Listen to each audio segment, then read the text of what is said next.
Good evening. My name is Stephen Woolfolk. I'm the Director of Programming and Marketing for the Kansas City Public Library. Thank you for joining us as we continue these virtual installments in our signature events series. I'm especially excited for our discussion tonight because as a young journalism student back in the 90s, Les Payne was one of my heroes. And to have a chance to talk with his family about one of his most ambitious writing projects is truly a privilege.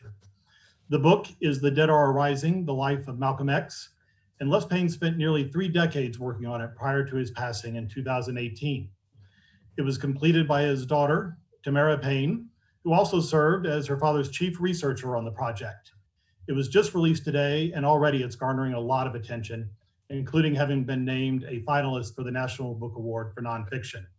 We're joined tonight by Tamara, as well as Les's son, Jamal, and his wife, Violet. Thank you all for being here. Thank you. Thank you. That's our cue. So my name is Jamal Payne. I'm Les Payne's son, and I just want to give a little background on who my dad was and is, and and some background on this project and how we got to this point. So I don't want to be up here very long, taking a lot of time. But what I do want to say about my dad is my dad was born in Tuscaloosa, Alabama. And, he's a Southern guy, and he was very proud of being from Tuscaloosa.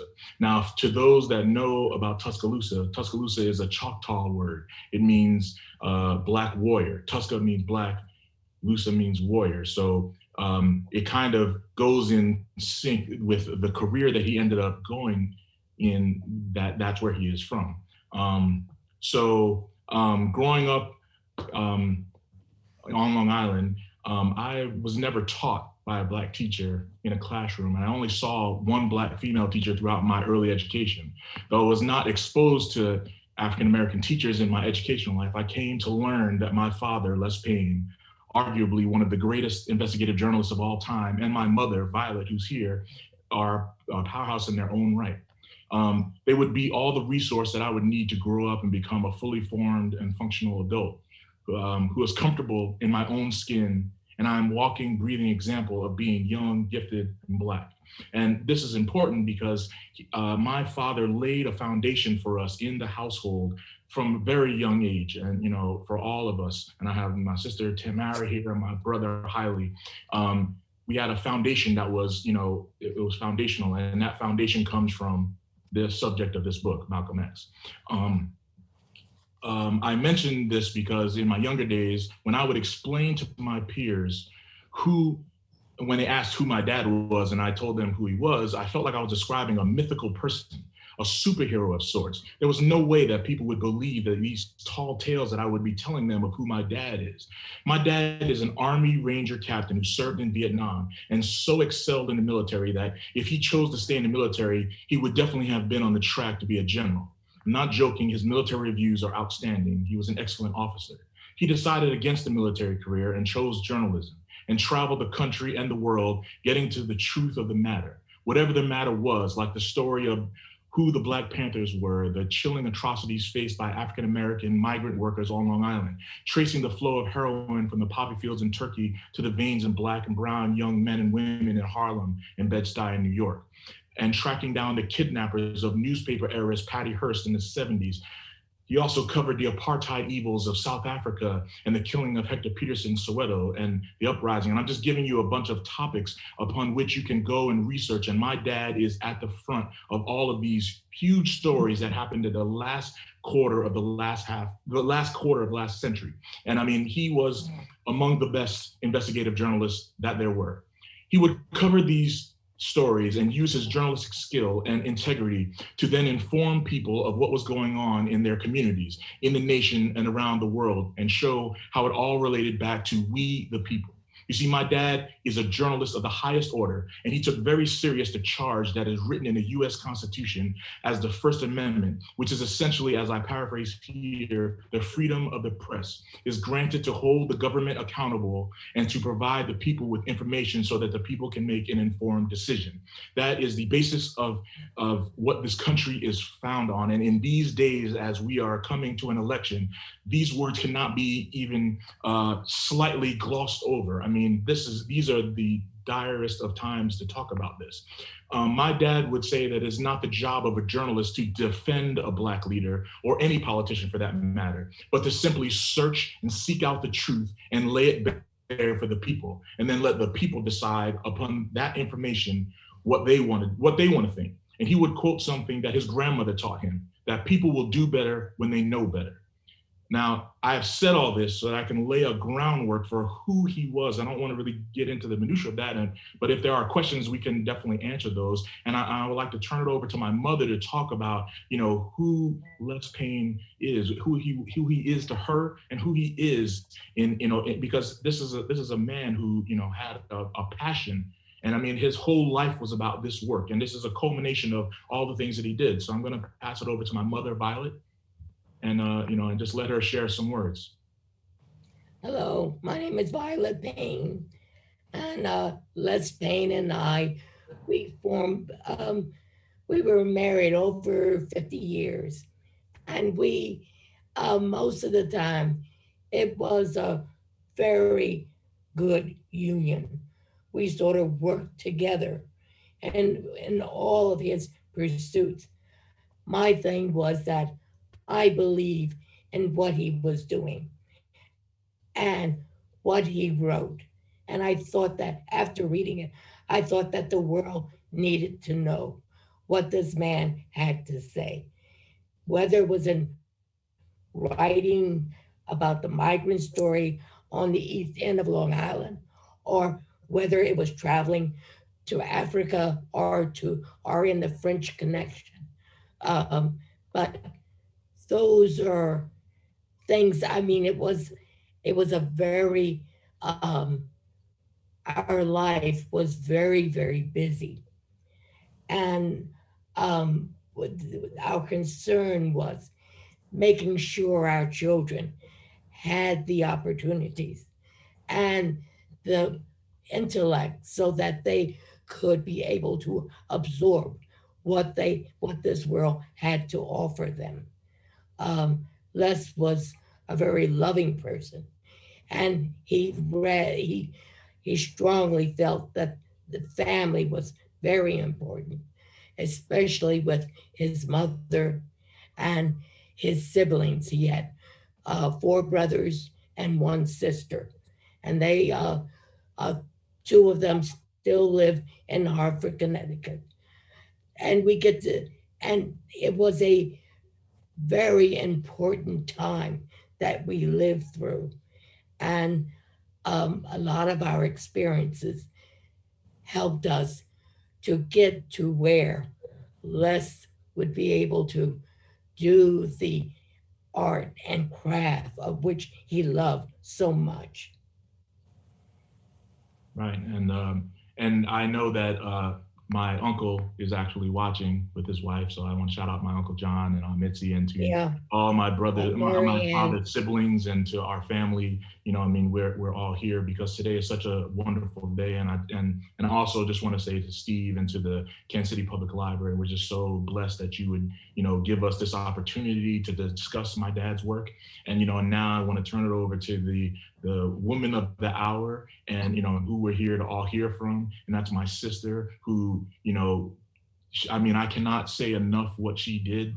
She performed a Herculean effort to get this book across the finish line, and and to keep his words and his thoughts and his ideas there. And I mean, we're just all so blessed, and we worked so hard to help her and support her. And so, my sister, Tamara Payne, the Zoom is yours. Hi, everybody. Thank you, Steve, and the Kansas City Library staff and administration for setting this up. Thank you, Jamal, and my mom for joining me on this. I wanted everybody to kind of hear from my mother and my brother. We do have another brother, Hiley, who to talk a little bit more about my father, who is no longer here, Les Payne. And, he was an amazing journalist, editor, manager, father, husband, and leader, organizer. He was all of that, and he was wonderful. To getting into the writing of this book, The Dead Are Arising, which is his life's work, and it was he originally did not intend to write about Malcolm X. He liked Malcolm X. He admired Malcolm X. He had seen him speak in Hartford, and he really appreciated what Malcolm offered, you know, as far as his analysis on the Black condition in the 1960s and working through the Nation of Islam. But he also clarified a lot of ideas of how we see ourselves as Black people in this country, and his explanation about what the forces that we're affected by. He believed that in reading the autobiography and the speeches that we had all we needed to know about Malcolm. So he really didn't think we needed, you know, needed to be any other works done on him. And he was sadly taken away at age 39 in 1965.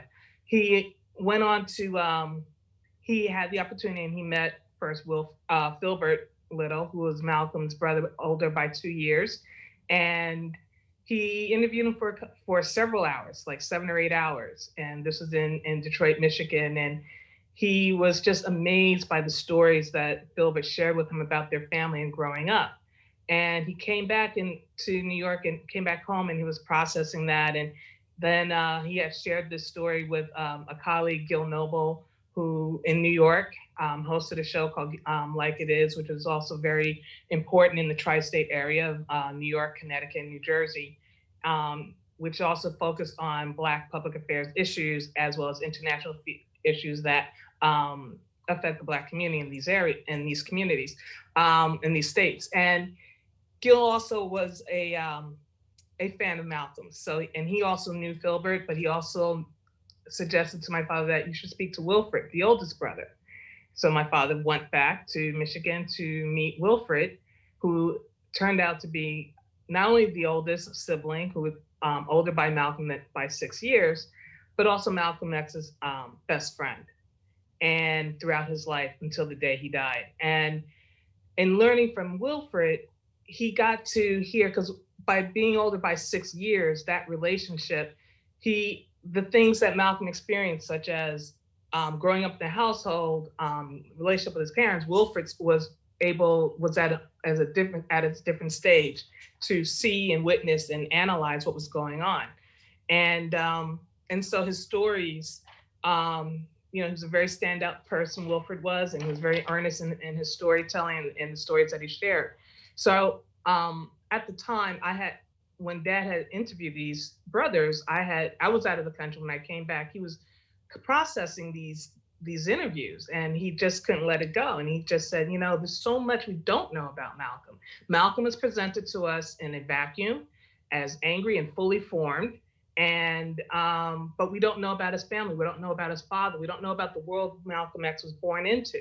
And so Wilfred and Filbert filled in those stories for my father, and talking about what the relationship was and with his parents. And so my father, who was a journalist to the core, he said, I think I want to write a book about Malcolm.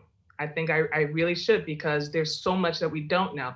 And as a journalist, he always looked for what we didn't know in stories. Those are the kinds of stories that he pursued.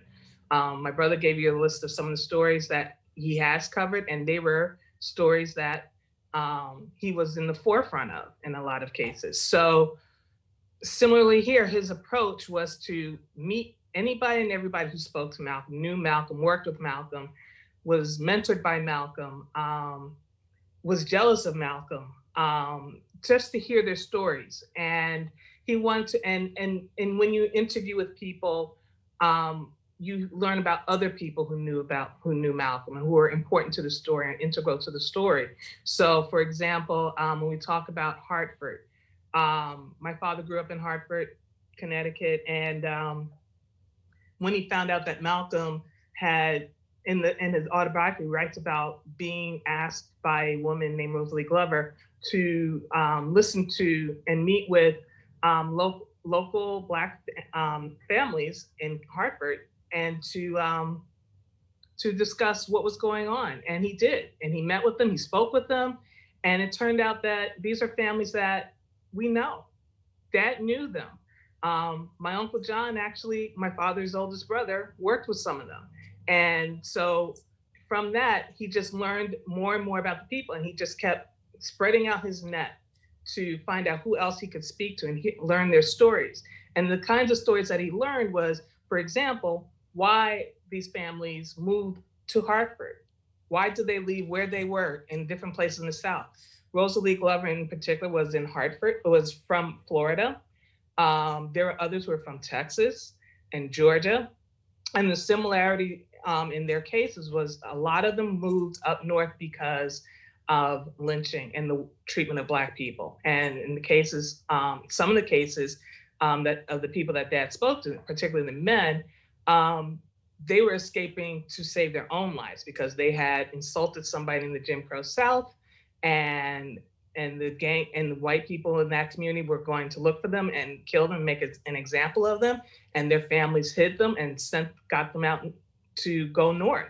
And so you hear a lot of these stories, particularly in Hartford. So it was interesting to hear, you know, these stories, and we got it through interviews, and you go out, and it wasn't just one interview, you listen to one story, you meet somebody else, you corroborate their story, and then they say, oh, there's somebody else, Joe has another story to tell you. And it just kept on going and going.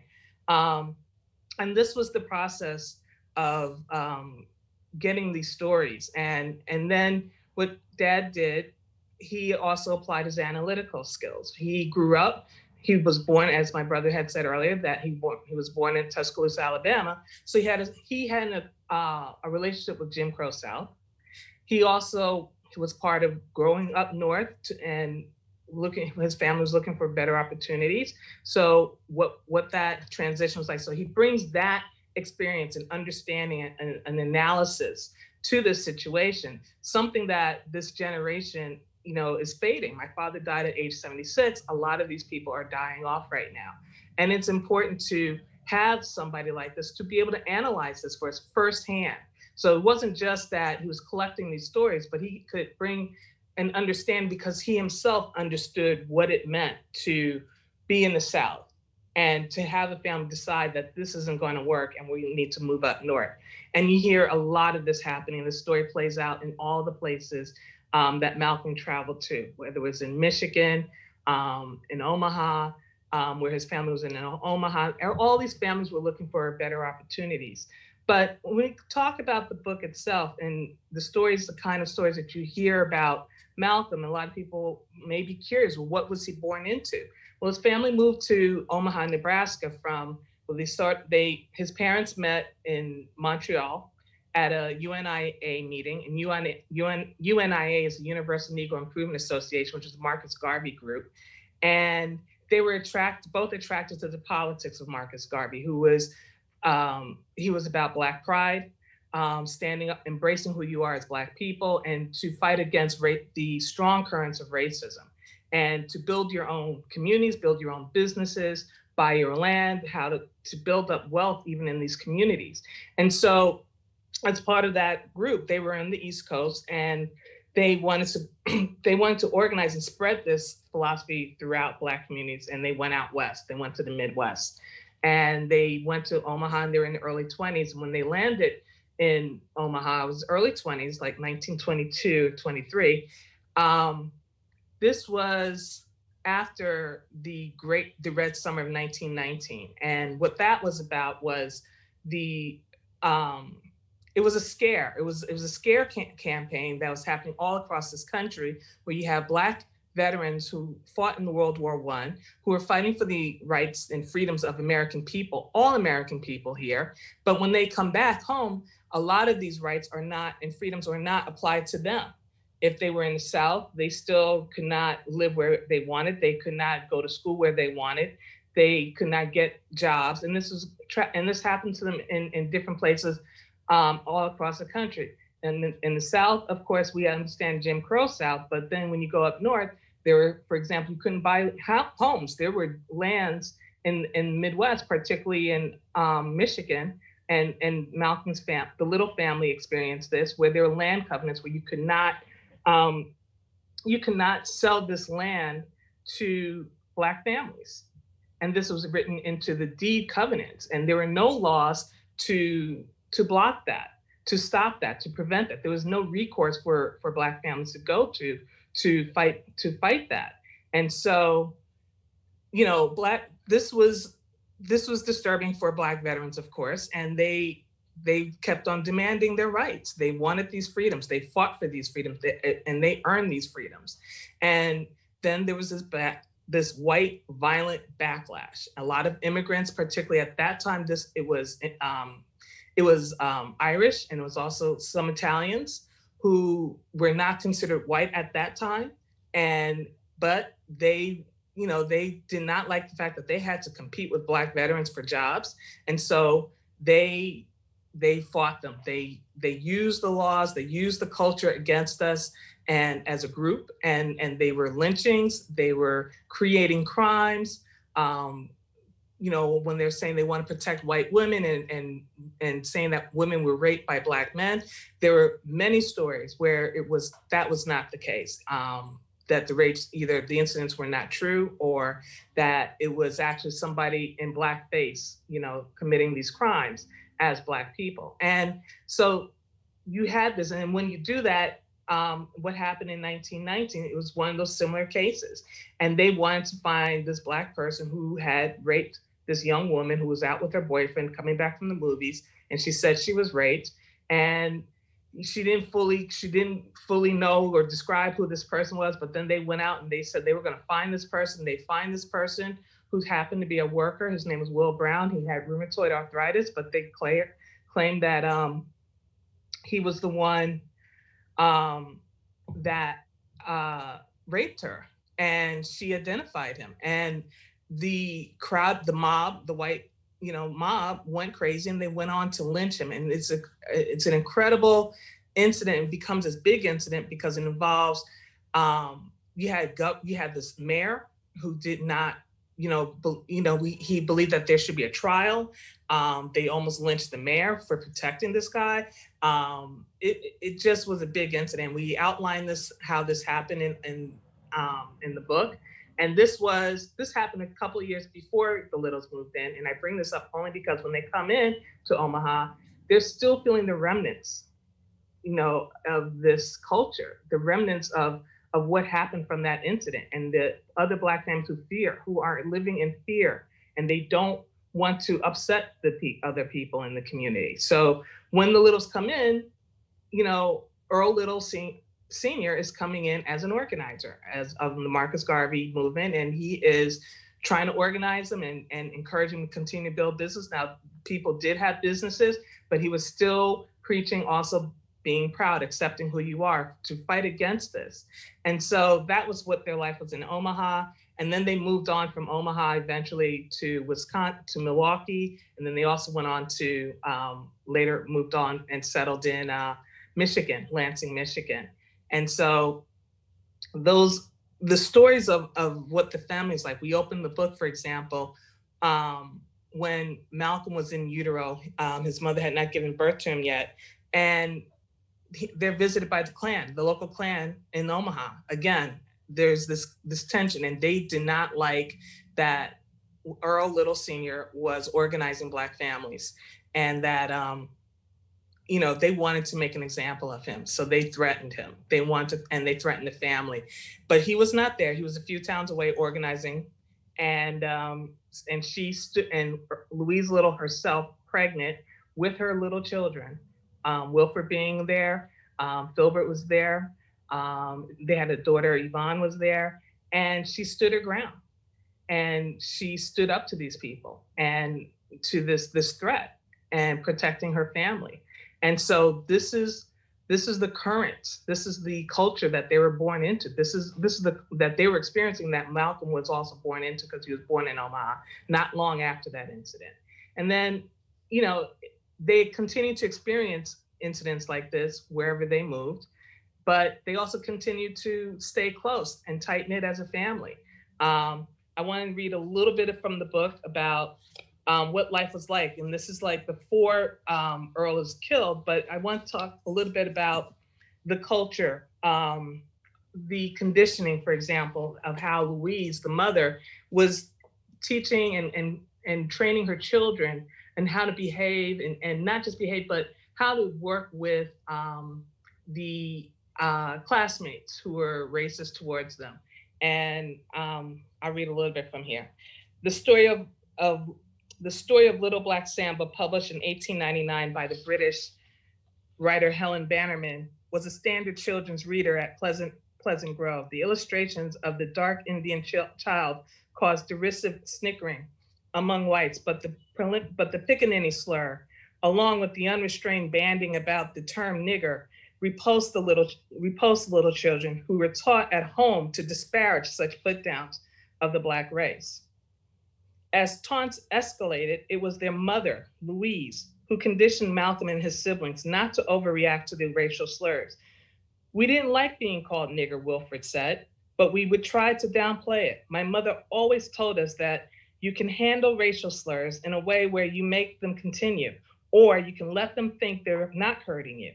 She would give an example. If you're throwing darts at a dartboard, there's satisfaction you get when you hit the target.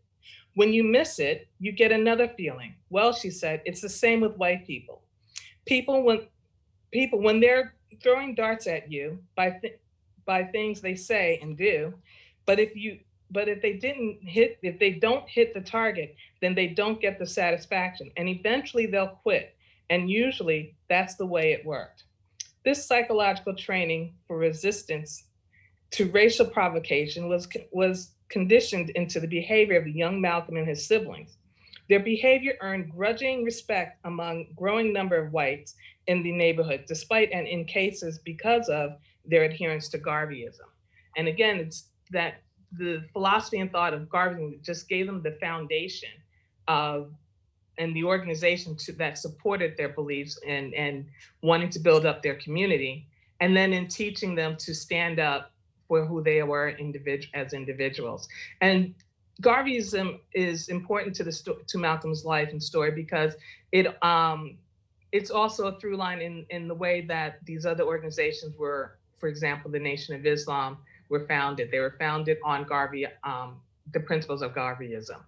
And then they build upon that to continue to build up the society that they wanted to pursue with Black communities and building up for themselves.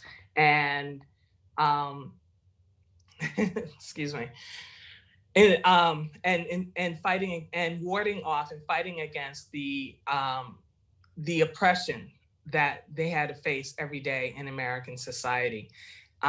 So that continues, and Malcolm grows up, and then unfortunately what happens is Malcolm's father does die in an accident. He slips and falls under a streetcar, and he dies from his injuries in this. And Wilfred, again, is the one who is able to provide us with the story of how they received the news of their father's passing, of their father's injuries, and that this accident had happened. He was there when the policeman explained to his mother what had happened.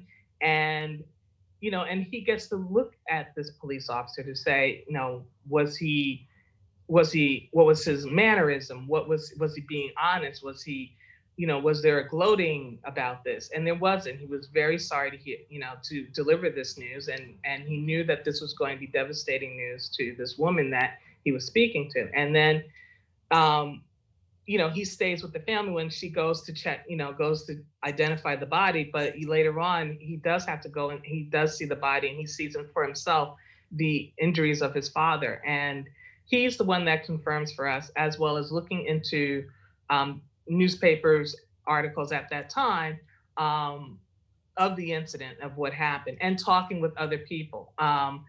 One of the other people we speak to who grew up who was in Lansing, also who was in Mississippi originally, and he too was escaping a situation of a possible lynching, was John Davis Jr., who became friends with Malcolm. And after Malcolm's father dies and Malcolm and John Davis become friends and they start to drift together, Malcolm is missing his father. And also what's happening is his father had an insurance policy. The insurance company does not honor, one of the insurance policy comes through the larger insurance policy that his father was very proud to have. does not. They do not honor the payout for that. And that at the time was a lot of money to help them with their expenses. And it really kind of set them back and it hurt them. And it was starting to fray and on their mother. And Malcolm too, who's lost his father, whom he was close to, begins to drift. And in drifting, he goes in, he's a teenager and he's starting to his teen years, and he drifts, and he's tall, he looks older than his age, so he starts hanging out with other people. John Davis Jr. in particular was older than him, but they become friends, and they drift, they cut school together, and they get into like kind of petty crimes, staying out all night long and not going home. But what John Davis also explained to us was that Malcolm was very much believing that, and would say any chance he had, any opportunity he had, that his father was killed by the local Klan. And John Davis himself did not believe that, because of the talk of the town was that he was in a streetcar accident. So in talking with John Davis, for example, helps us to understand what the talk in the town is.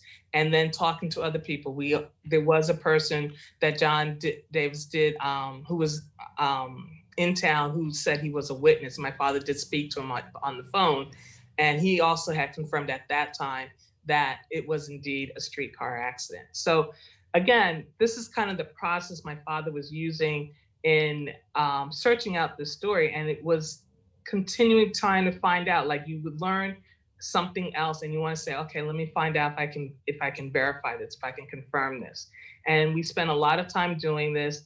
And it was, and Dad getting all this information also to analyze and set this, not just really set the record straight, but get to the bottom of it. And that's what's his journalism. That was the brilliance of him as a journalist, as an investigative journalist. And to me, this is the process. And for me, working with my father, I mean, we were always close. This, made us even closer. I was able to, I learned from him. I learned the interviewing. His interviewing skills was really interesting. Just how he would prepare for interviews, how to prepare for interviews, how to get your questions together, how to talk to people, how to get people to talk to you. These are all skills that I picked up along the way working with my dad. And we worked at this for 28 years together. And we did, there are other stories in this book that it just makes it really, by telling these stories through firsthand interviews of people who are actually there, and then also talking to not just one person for each stage of Malcolm's life, but as many people as we could talk to, you found that the stories were similar, and they would confirm, and they said, yeah, I was also in the room when that happened. It was just really important to break out to find out what these stories were. And then as far as if you want to get dates, because people always kind of get their dates off, I still get my dates off. It's important we go look into documents like newspapers, FBI files, even, to get a clearer idea of what exactly was happening with these files. So those were just a couple of things I really kind of want to talk about, where we bring journalism, using investigative journalism skills to really learn to get these stories and to bring them together. And then Dad also in bringing his experience and analyzing all this and weighing what this means. And and it's really amazing. You never do this alone. There are a lot of people who supported this, as I had mentioned, in Hartford, for example, getting to know a lot of these families who were involved with the building of the Hartford Temple for the Nation of Islam, the founding members. Some of them worked with my Uncle John. And so it was getting him to introduce us. For example, also in meeting Wilfred and Filbert, Dad met them through his childhood friend he was a very successful surgeon in Detroit. And so he knew a lot of people. And when he met Filbert, he was saying, hey, Les, you got to talk to this guy. And he introduced my dad to them. And then when Dad said, okay, I want to go back and meet Wilfred, he also was able to help him in getting that done too. So it took a lot of people coming together and helping out and who were interested because they know my dad and they had a value in what he brings to the table about this. And some of them also went on some of these interviews to watch Dad at work and bringing these stories out. And it was really, just an amazing process for all of us. And so I'll kind of cut it short right there and see if there are questions. And thank you. Thank you. So if anybody has questions watching live, they can send those to us on YouTube, use the chat box there. But I wanted to start with this. So as I was reading reviews in preparation for tonight, I found it interesting that the New York Times said of the book, nobody's written a more poetic account. And The Atlantic said the book was meticulously researched, compassionately rendered, and fiercely analytical. And when you see this book referred to as both poetic and fiercely analytical, is there anybody else that could pull that off other than Les Payne? I don't know. I think that there are many people probably in the younger people. I don't know. I mean, but he did, my father, he was a writer. He was a very good, he's an amazing storyteller and language. He spent a lot of time studying language, and he writes a certain way, and it can be very impactful because he likes to put a lot of information to one simple sentence. And a lot of times the sentences are long, and it can be tough to read sometimes, but he has a rhythm. He loved iambic pentameter. He really did. I like to jump in there at this point because also Les, he looked at and he studied Mark Twain at Mencken. H.L. Mencken. H.L. Mencken. And that's where, Les, we used to be hunters at these antiquarium shows for Mencken's American Mercury. And we have a sizable collection through the help of our friend, of the doctor. He had gifted us a collection, but we used to collect that. We still have it, the American Mercury. And Les loved the way that Mencken wrote. He was a strong believer in what Mencken, how he put his words together. And how he looked at society.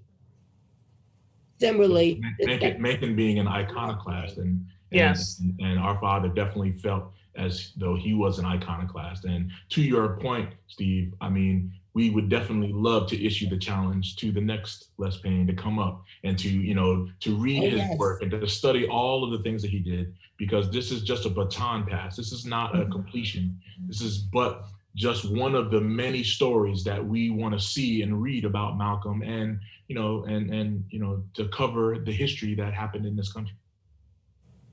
We have an audience question here.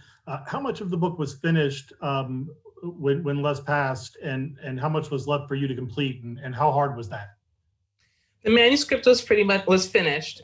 He was in editing stages and editing, to reshape it, how the chapters were going to look. And then I was in charge of putting together the end notes.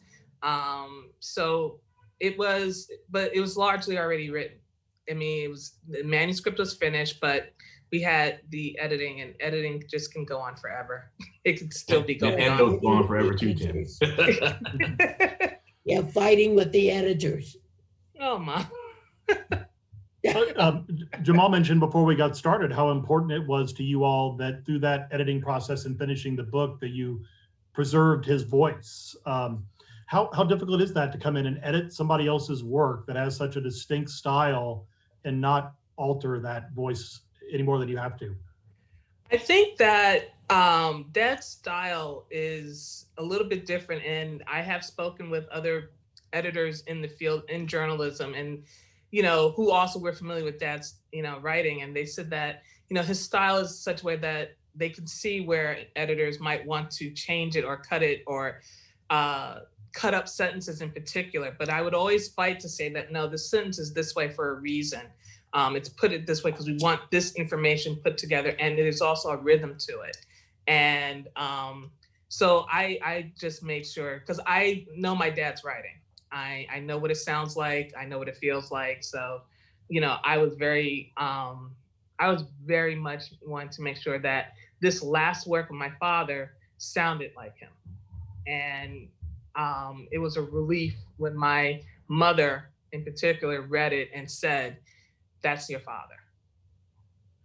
And our Uncle John, who is, you know, my dad's best friend and closest confidant, he has said that when he read it, he knew that it was my dad, but even if he didn't know it was him, he said, "That's my brother, that's Les." So, I mean, you know. And these two knew, you know, my father, you know, the longest, you know, as far as my Uncle John, he knew Dad since he was born, and my mom's been married to my dad for 50 years.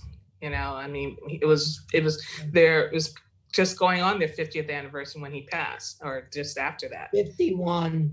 51. See, you know, I'm off by a year. Don't talk about my age, Mom. Yeah, I know. There's a lot of new ground that's covered in this biography, but one story that's been getting a lot of attention is the 1961 meeting with the Klan. And I wonder, can you talk a little bit about what new revelations are out there and that come out in this book, and how did Les uncover those details that had been missed up to this point? The Klan meeting is not new. I mean, Malcolm spoke about that at the end of his life. Other people had talked about around that it had happened, but nobody really knew the details of it. And Dad, you know, through searching out people, he came across Jeremiah Shabazz, who was important in the Nation of Islam, also to the area of Philadelphia, where he was originally from. And he talked to Jeremiah and really kind of developed him as a source and got him to talk to him about this, to really open up about the details of that meeting, because Jeremiah Shabazz had never spoken about that before. And, you know, it was really amazing and chilling, you know, to hear him talk about this. I mean, I transcribed the interview. I'd never met Jeremiah, you know, in person, but to hear him go through what the meeting was, what was said, the purpose of the meeting, all of that. Jeremiah was very clear still on that. And, you know, he just brought out the details, you know, and as far as I know, he hadn't spoken about in that detail to anybody else, but he definitely spoke to Dad about that. We have that, it's on tape, and it's a chilling interview, you know. I don't want to give away too many details from the book because I want people to check it out. But can you tell us just maybe a couple of the revelations of the details about that meeting that weren't known before? Well, I think it's important to all the things that happen in this book that people want to focus on and pull out, to understand that this book really works to put Malcolm in context of what was happening in history and at that time. So what was happening, particularly in 1961, you have the Nation of Islam, who's, well, let's start with the civil rights groups and fighting segregation and fighting, you know, to get well, I don't know that they were calling it then the Voters' Rights Act, but definitely to work on stopping this poll tax that was happening for voters who want to vote, particularly in the South, and it was expressed in the North. And then once, and then beating back segregation. Obviously, they had already had the bus boycotts. So that's what Martin Luther King and the other civil rights groups at that time were fighting, like NAACP, the SCLC, CORE. These are other groups that were working at that time. And they were fighting against segregation. Now you're in the South, where Martin was, in Georgia in particular, that's his home state, Martin Luther King, you have the Klan, and the Klan is pro-segregation. You know, they don't want to mix. They don't want to mix with Black people. They want to keep it, quote unquote, separate but equal. And then you have the Nation of Islam, who they don't want, it's not that they want to play with the Klan, but they don't want to be really a part of the mainstream. You know, they want to have a separate state and do their own thing, have their own laws and do their own thing. have their, and not be bothered. They wanted access to water, and they want to have a separate state, have their own farms, and governed by their own laws, and not be a part of the American experiment. So when the Klan does reach, they're looking at the nation. They're trying to see if there's a way that they can partner up with the nation against, these civil rights groups, Martin in particular. And so they reach out to the Nation of Islam to see what to explore that. So it's the Klan that actually makes the approach to the Nation of Islam, and they send a telegram and to the Georgia Temple, where Jeremiah Shabazz is the minister at that time, and Malcolm happened to be visiting and giving a speech there. And so Malcolm happened to be on scene, and he reads the telegram, and then they have to go to Elijah Muhammad because they're not the leaders of the Nation of Islam. Everything has to be cleared through Elijah Muhammad. And they meet with Elijah Muhammad, and he looks at this and he thinks about this, and he says, they're in the South. I want to have a Southern strategy, in which we get land. They own land. They terrorize Black people. Maybe we can make a situation in which we can work with them so that they don't, we're not trying to mix with them, but we want to have access to buying lands. If they're not going to help us gain land, we want to have access. We don't want them harassing us. We don't want the cops stopping us for needless reasons. I mean, if we're speeding, that's one thing, but to just harass us because we're driving and it's a Black person in the car and pull them over, we want to work with the Klan so they can stop doing that. Give them free access, in the South. And Malcolm is not happy about that. He, with his own experience, his belief that the Klan killed his father, the knowledge that the Klan visited his home while his mother was pregnant with him, this is an unholy alliance to him. So he is not happy about this. He wanted more of a kind of a standoff with this. And so he wanted to be a part of it because he wanted to have an impact on and to influence the meeting, but he doesn't want to go in there, begging to make a deal with them. And so he stays wanting to stay involved because he still wants to influence the way that meeting goes. And then you'll have to read the book for the further details as to how that plays out. It is a fascinating account, and the description of how Malcolm handled himself in those discussions is worth the price of the book by itself. Right. So another audience question here. Are any of Malcolm's family still with us that you know of? And have you heard from them what their thoughts are on the book? Well, he has a nephew in Boston who is the son of Ella, his half-sister from his father in his first marriage. Obviously, he has his daughters. We have not heard from them. They're also relatives and descendants from, the brothers and his sisters, but we have not heard from them. Okay.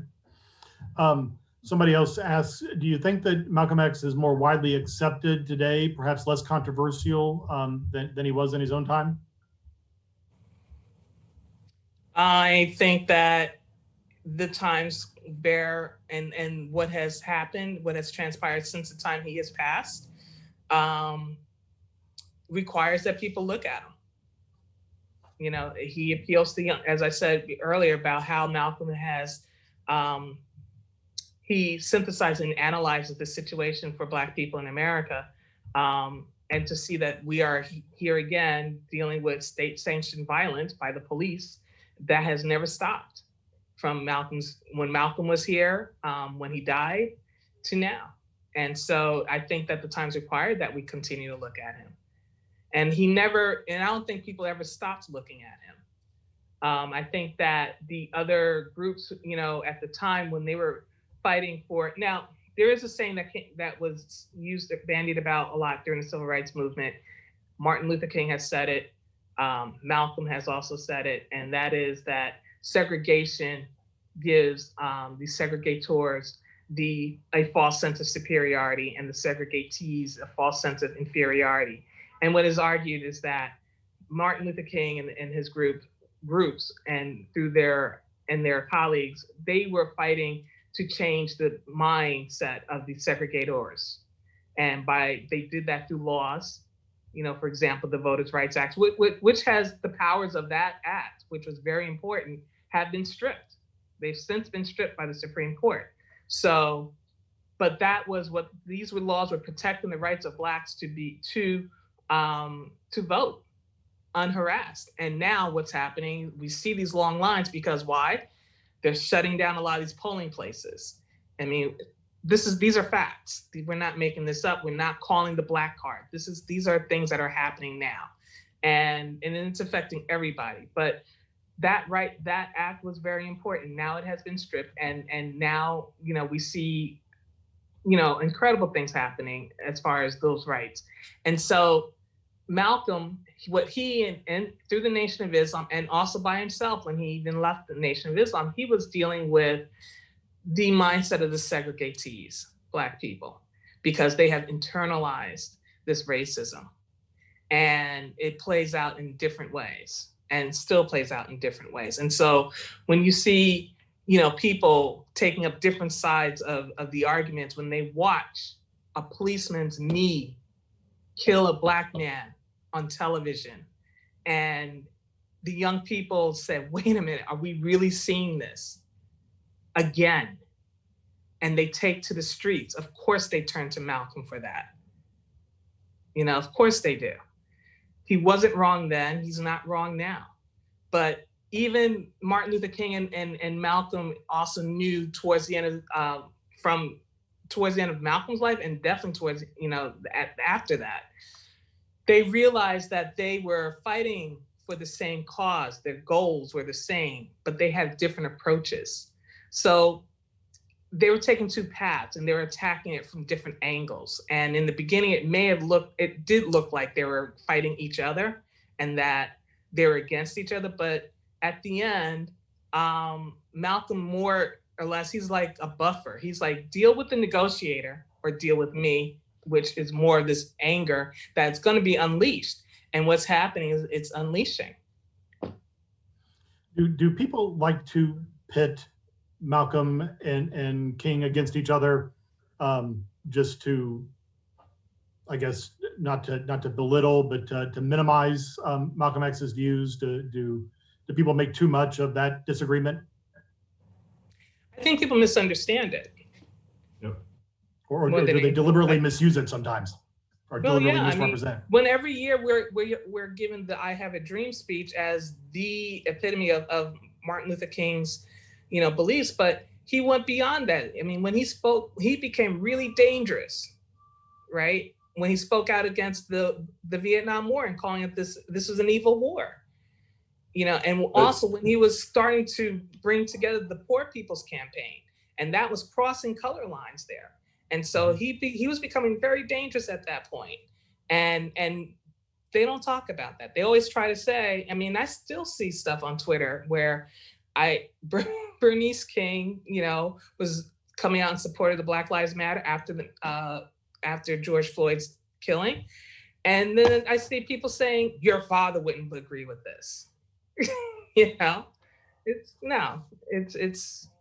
It's a misunderstanding, I believe. And to that point, Steve, in the I Have a Dream speech, that was at the end, at the beginning of that speech, King says, we have come to the nation's capital with a check marked insufficient funds because we have, delivered we have served the obligations of citizenship, but we do not get any of the benefits and we're here to collect. That's what, and then it ends with, I have a dream.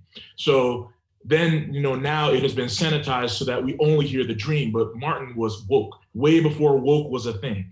And he came with a demand in 1963. And, we still have that demand. And, to what my sister said, Malcolm said, you really should deal with the negotiator because the children were going to be looking to me.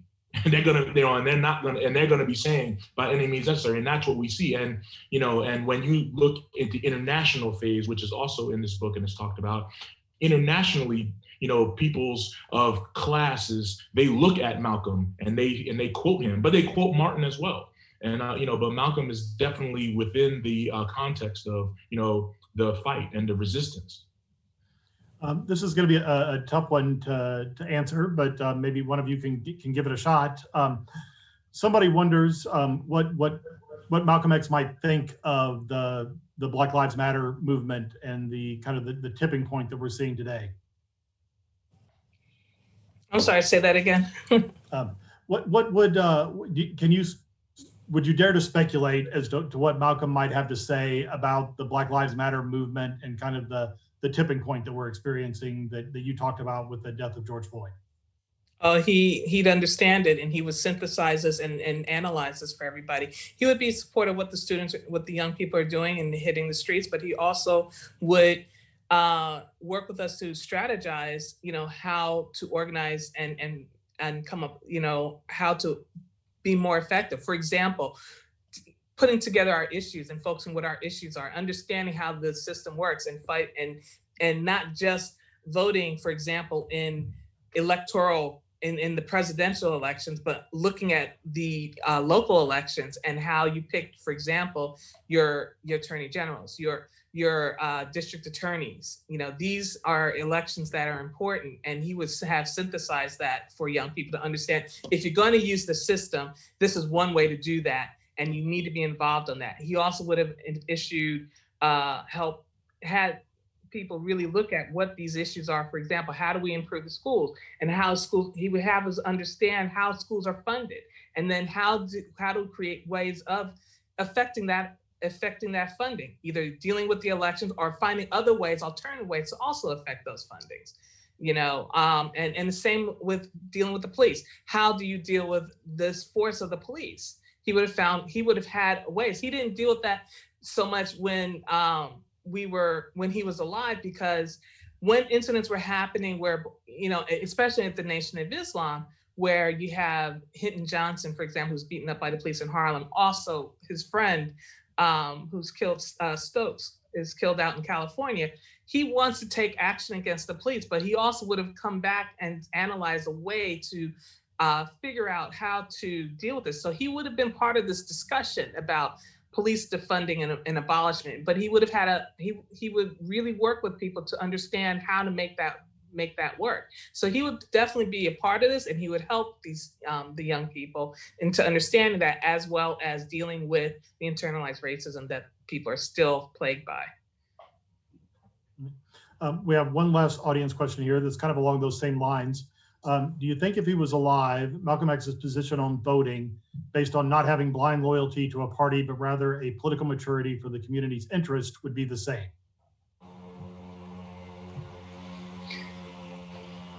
I think that we have to be more involved and think about what it is that we want, and hold both parties accountable. Malcolm did not see a difference between these two parties.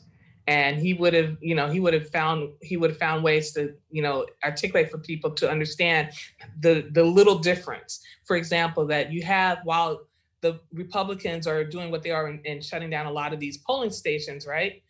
What have the Democrats done in really appealing to Black voters? Even now, it's on a consistent basis. And it's, other than a lot of symbolic gestures, he would have shown us different ways of holding both of these parties accountable, but also with the clarity of what the issues are that we need to resolve to make our communities wholesome and whole and safe. And he would have channeled the energy that into a more effective way of accomplishing the goal. I mean, you can have the protests and everything, but you need to channel that energy towards a more efficiently towards the goal that you intend. All right, thank you very much. Thank you all for being here. This, as I said, was a privilege. On the topic of the protests and the movements, I wish I could read Les's reporting on what's happening now. I think that would be. Don't we all? Don't we all? We get a lot of that from his friends.